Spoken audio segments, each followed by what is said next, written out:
हाय, good afternoon. Market का पंचनामा में आप सबका स्वागत है। इंटरेस्टिंग दिन था आज। दरअसल कल आपको याद होगा हफ्ते की बहुत बढ़िया शुरुआत हुई थी, क्योंकि लास्ट वीक अपन कल भी चर्चा कर रहे थे, लार्जली कंसोलिडेशन के नाम था। Flat week on week performance देखने को मिला। कल लेकिन क्या हुआ, 160 165 अंक निफ्टी में मजबूती हुई, ऑलमोस्ट दिन के हाईस पे जाके बंद हुए। तो शुरुआत बढ़िया हुई हफ्ते की। और आज शुरुआत में क्योंकि ग्लोबल संकेत अच्छे थे, खास तौर पे यूएस का हैंडओवर बढ़िया था। वो फिर से नए रिकॉर्ड उच्चतम स्तर जड़ रहा है। फिर से 1/3 से ऑलमोस्ट 3/4% के तीनों बेंचमार्क उछाल के साथ बंद हुए थे कल। तो हैंडओवर पे कोई कंप्लेंट नहीं थी। तो हमने भी गैप अप दिखाया। हम इंट्राडे में इनफैक्ट 25,212 ये शुरुआती ट्रेड में हमने ये स्तर आते हुए देखे थे। 180 190 के आसपास खुले, 212 तक के जोन्स तक गए। वो शुरुआती ट्रेड में हुआ, उसके बाद ठंडे पड़े और फिर लार्जली दिन भर बड़ा म्यूटेड सा फ्लैट लाइन के आसपास या कहीं लोअर लेवल्स के आसपास कंसोलिडेशन देखने को मिला। अब इंपॉर्टेंट ये कि दायरे में फंसे हुए हैं 25,000, 25,100, 25,200 और 25,200 सबसे तगड़ा कॉल राइटर्स का जोन है। तो वो जोन निकल पाना, वो रेजिस्टेंस जोन निकल पाना थोड़ा सा तकलीफ वाली बात हो रही है। लग रहा है क्योंकि हम बार बार चैलेंज करने जा रहे हैं उन लेवल्स को, इवेंचुअली निकलेगा। पर हो सकता है थोड़ा सा समय, थोड़ा सा पेशेंस को टेस्ट करता हुआ नजर आए। आज 25,000 से 25,200 मोटा मोटी ब्रॉड रेंज था। हालांकि 24,900 से 25,200 के आसपास इस समय का जोन है, और अपने लिए वो हार्ड बॉटम तो 700 750 के जोन पे बना हुआ है। 700 पकड़िए। तो टेक्सचर शायद लोअर लेवल्स पे फिर से खरीदारी करने का लग रहा है, लेकिन ये रेजिस्टेंस बैंड जो बन गया ऊपर की तरफ, वो थोड़ा सा अटका रहा है। थोड़ा सा पेशेंस, थोड़ा सा टाइम वाइज टेस्ट करता हुआ शायद हमको नजर आए। Let's see, fingers crossed. पर कहा जा रहा है एक बार वो जोन्स निकले 25,200 300 के, तो शायद बढ़िया ऑप्टिक्स भारतीय बाजार में बनते हुए नजर आए, क्योंकि फिर राइटर्स का जोन बस यही 25,200 के आसपास है। फिर मैदान थोड़ा सा खुला हुआ दिखता है। खैर चलिए, सवाल जवाब के सिलसिले की शुरुआत। अच्छा, सवाल आप लोग भेज रहे हो। हम आवाज के तमाम social media platforms, YouTube, Facebook, Instagram, thread, अरे ट्विटर, सब पे मौजूद नजर आएंगे आपको। कल मैंने किसी ने Hyundai मोटर इंडिया का सवाल लिया था, तब मैंने कहा था इस पे अपन डिटेल में चर्चा करेंगे जब आईपीओ का डे 1 होगा, यानी कि आज जब आईपीओ खुल जाएगा तब आपसे बातचीत करूंगा, क्योंकि जिस दिन खुलेगा उस दिन बट ऑब्वियस बातचीत करनी होगी, तो डुप्लीकेसी हो जाती है, फिर समय वेस्ट होता है। अब वो आईपीओ पे कॉल, मेगा आईपीओ है, 27-28 हजार करोड़ रुपए जुटाने आ रहे हैं। 1.5 लाख करोड़ से ज्यादा के मार्केट कैपिटलाइजेशन को टारगेट कर रहे हैं अपर प्राइस बैंड पे। 1,60,000 करोड़ के मार्केट कैपिटलाइजेशन को टारगेट ये कंपनी कर रही है। देश की दूसरी सबसे बड़ी auto equipment manufacturer, original equipment manufacturer, OEM या कह लीजिए ऑटो कंपनी, मारुति के बाद। कोई कंसर्न नहीं, बढ़िया बिजनेस है, बढ़िया डायनेमिक्स है। 15% देश का मार्केट शेयर इसके पास है। हाँ, ये बात अलग है मारुति के पास 40% प्लस का मार्केट शेयर है, तो दूसरे पायदान पे जो खड़ा है काफी दूर है। पर इस कंपनी के बिजनेस, इस कंपनी का फाइनेंशियल्स, इस कंपनी का पोर्टफोलियो, इस कंपनी की मार्जिन प्रोफाइल, कोई कंप्लेंट नहीं, गजब की है। इनफैक्ट ये अपने कुछ पीयर्स से बेहतर मार्जिन लेकर आती है, क्योंकि अच्छे रियलाइजेशंस हैं, क्योंकि ये एक्सपोर्ट्स पे, क्योंकि ये एसयूवीज पे ज्यादा डिपेंडेंट है अपने पीयर से, इसलिए मार्जिन प्रोफाइल बढ़िया है। पर हर चीज एक भाव पे अच्छी लगती है, वो समझा देता हूं। धंधा तो हम में से ज्यादातर लोग समझते ही हैं, देखी हैं गाड़ियां, बचपन से देखी हुई हैं। और Hyundai कह दिया था मैंने, हंडई हंडई हंडई है एक्चुअली। मैनेजमेंट आज आया था तो प्रोनाउंसिएशन क्लियर कर रहे थे उनसे, हंडई मोटर्स। ये कंपनी अपने अपर प्राइस बैंड पे FY24 के ईपीएस पे 27 टाइम्स पे ऑफर करी जा रही है, 27 टाइम्स प्राइस अर्निंग्स। मारुति अपने ट्रेलिंग 12 मंथ के ईपीएस पे 27 टाइम्स पे खड़ी हुई नजर आई। एक FY24 पे बोल रहा हूं, एक ट्रेलिंग 12 मंथ से कह रहा हूं, ये फर्क है, लेकिन 27 टाइम्स पे दोनों ऑफर करी जा रही है। जबकि मारुति सुजुकी का साइज मैंने अभी बताया, एक का मार्केट शेयर 15% है, तो दूसरे का 40% प्लस का मार्केट शेयर है। एक वॉल्यूम्स में डबल है, फाइनेंशियल्स में डबल है, मारुति की बात कर रहा हूं। तो उस साइज, स्केल और इन डेप्थ बाजार में जो पकड़ बना रखी है, उसका एक प्रीमियम आप दोगे कि नहीं दोगे मारुति को हुंडई के सामने? और अगर दोनों 27 के पीई पर है, मोटा मोटी, अगर मैं दोनों का FY24 का ईपीएस ले जाता हूं तो हो सकता है एक 27 पे हुंडई नजर आएगा, 29 पे मारुति नजर आएगा, पर फिर भी एट पार टाइप नजर आएंगे आपको वैल्यूएशंस पे। तो इसका मतलब हुआ या तो हुंडई मोटर्स ओवर वैल्यूड है, महंगा लेकर आ रहे हैं, स्ट्रेच्ड वैल्यूएशंस पे है, या तो मारुति सुजुकी जो भारतीय बाजार में ट्रेड कर रही है इस समय वो अंडर वैल्यूड है।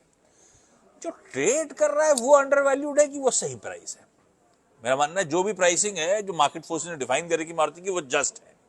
तो इसका मतलब हो सकता है हुंडई फिर थोड़े से स्ट्रेच वैल्यूएशंस पे है, या फिर टेबल पे कुछ ज्यादा छोड़ा नहीं। ऐसे में मेरा मानना है इस तरह के मेगा आईपीओज में हमेशा एक बार लिस्ट होने दें, मार्केट फोर्सेस को प्राइसिंग डिसाइड करने दें। हो सकता है लोअर लेवल्स पे एक ब्यूटीफुल लॉन्ग टर्म की स्टोरी बने।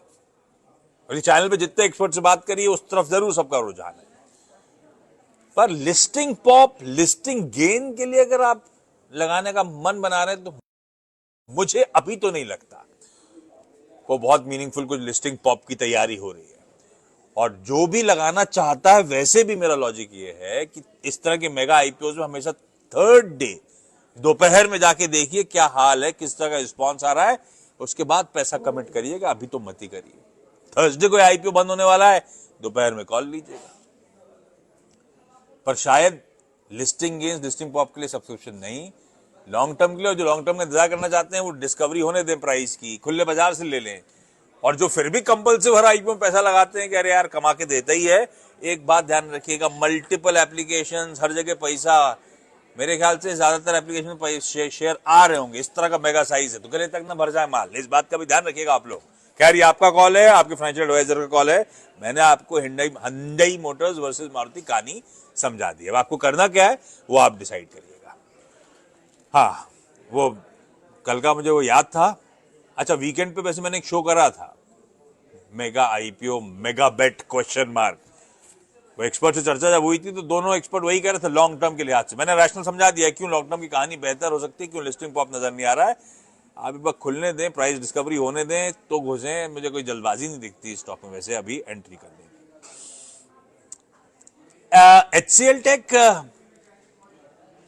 दो चीजें इसकी भी वैसे ही है, फंडामेंटल्स अपनी जगह, मूल्यांकन या वैल्यूएशंस अपनी जगह। फंडामेंटल्स में कोई दिक्कत नहीं है भाई साहब। HCL टेक के जो रिजल्ट्स आए थे, हर पैरामीटर जो बाजार एक्सपेक्ट कर रहा था उससे बेहतर परफॉर्मेंस डिलीवर करके दिया।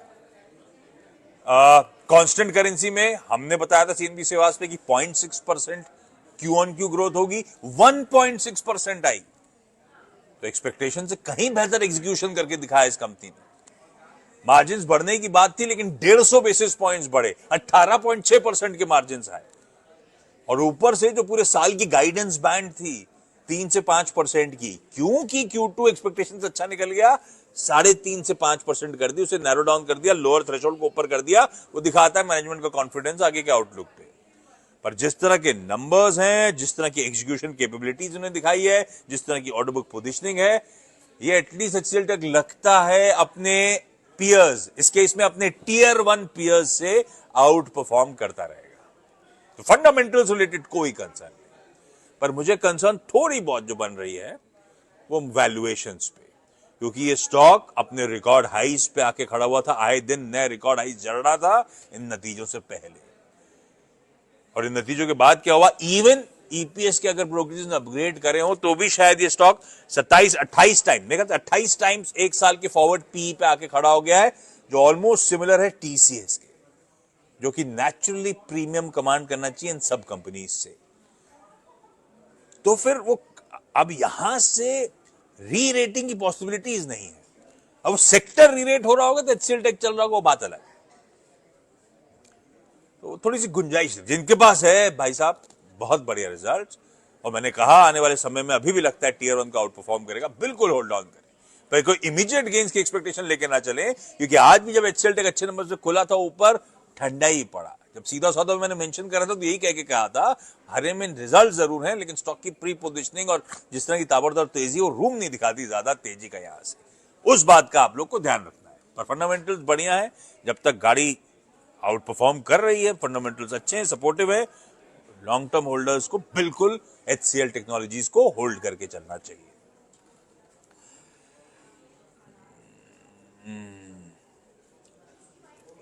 फेडरल बैंक की जहां तक बात है, ये स्टॉक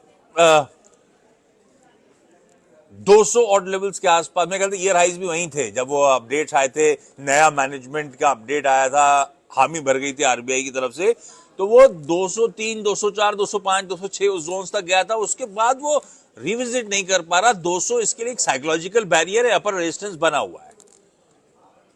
वो खैर भाव कब टूटेगा कैसे टूटेगा उसकी बात अलग।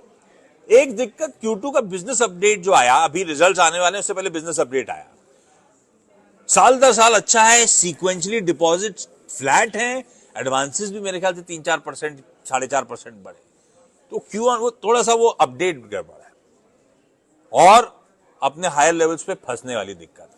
पर अपने आप में मुझे कोई NIMs मुझे लगता है स्टेबल आएंगे जब ये कंपनी, ये बैंक अपने तिमाही रिजल्ट्स घोषित करेगा। नए CEO साहब आ गए, उनके रिजल्ट्स में उनकी बिजनेस स्ट्रैटेजी ज्यादा इंपॉर्टेंट होगी, क्या तैयारी कर रहे हैं, किस तरह का आउटलुक है, और अपने सारे मिड कैप पियर्स में ज्यादातर ब्रोकरेजेस यही मानती हैं फेडरल बैंक सबसे बेहतर प्लेस्ड है भाई साहब। लास्ट अपडेट कुछ ब्रोकरेजेस के थे 230 तक के टारगेट शायद, अब वो टारगेट्स तो आपका फाइनेंशियल एडवाइजर ज्यादा बेहतर बताएगा, लेकिन फेडरल बैंक मुझे लगता है पोर्टफोलियो में मिड कैप बैंक से तड़का चाहिए तो इससे बेहतर, इससे कंफर्टिंग बैंक शायद ना मिले आप लोगों को। तो इसीलिए फेडरल बैंक को लेकर कोई दिक्कत नहीं है, फीका अपडेट हो सकता है लेकिन अभी तक पेडिग्री के लिहाज से कोई कंसर्न नहीं इस बैंक के साथ।